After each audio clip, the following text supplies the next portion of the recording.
ওটা নিয়ে শিক্ষার্থীদের আন্দোলন গত কয়েকদিন ধরে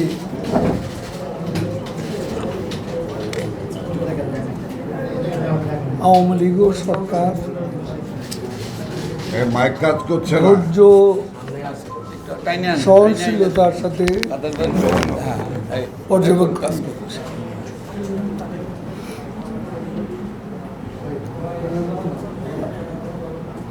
শিক্ষার্থীদের নিরাপত্তা বিধানে আইনশৃঙ্খলা রক্ষাকারী বাহিনী সর্বোচ্চ সতর্ক অবস্থান গ্রহণ করেছে। প্রথম থেকেই পুলিশ সহনীয় ভূমিকা পালন করেছে, যার কারণে শিক্ষার্থীরা রাষ্ট্রপতি বরাবর তাদের স্মারকলিপি সরাসরি প্রদান করতে পেরেছে। কিন্তু একটা রাজনৈতিক অপশক্তি অনাকাঙ্ক্ষিত উচ্চাভিলাষ চরিতার্থ করার জন্য সন্ত্রাস ও নৈরাজ্য সৃষ্টি করেছে। গত দুদিনে তাদের এই উস্কানির জন্য সারা বাংলাদেশে কয়েকজনকে প্রাণ দিতে হয়েছে। এর মধ্যে আমাদের পার্টিরও 3 জন কর্মী রয়েছে। এই অনাকাঙ্ক্ষিত মৃত্যুতে শোক দুঃখ প্রকাশ করছি। নিহতদের শোক সন্তপ্ত পরিবারের প্রতি সমবেদনা জ্ঞাপন করছি। ইতিমধ্যেই আমাদের প্রধানমন্ত্রী বঙ্গবন্ধু কন্যা শেখ হাসিনা নিহতদের পরিবারের জীবিকা নির্বাহে ব্যবস্থা গ্রহণের ঘোষণা দিয়েছে।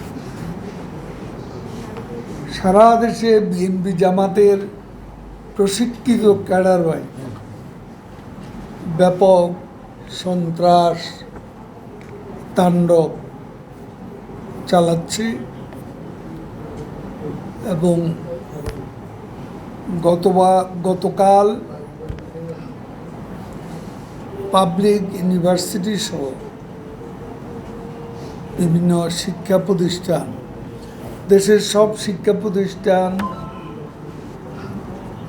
বন্ধ করে দেওয়ার পর আজ থেকে দেখা যাচ্ছে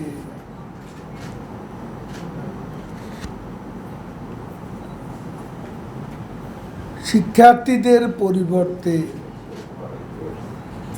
এবং কোটা বিরোধী আন্দোলনের বিপরীতে এখন বিএনপি জামাত তাদের পুরনো আগুন সন্ত্রাস নিয়ে মাঠে নেমেছে।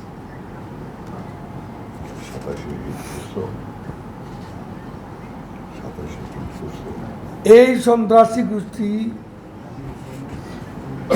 শিক্ষা প্রতিষ্ঠানকে নিরাপদ আশ্রয়ের ঢাল হিসাবে ব্যবহার করে ইতিমধ্যে নৈরাজ্যজনক পরিস্থিতি সৃষ্টি করেছে।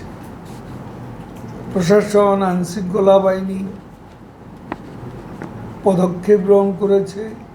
এতে আগুন সন্ত্রাসে সাধারণ শিক্ষার্থীদের সংশ্লিষ্টতা থাকতে পারে না।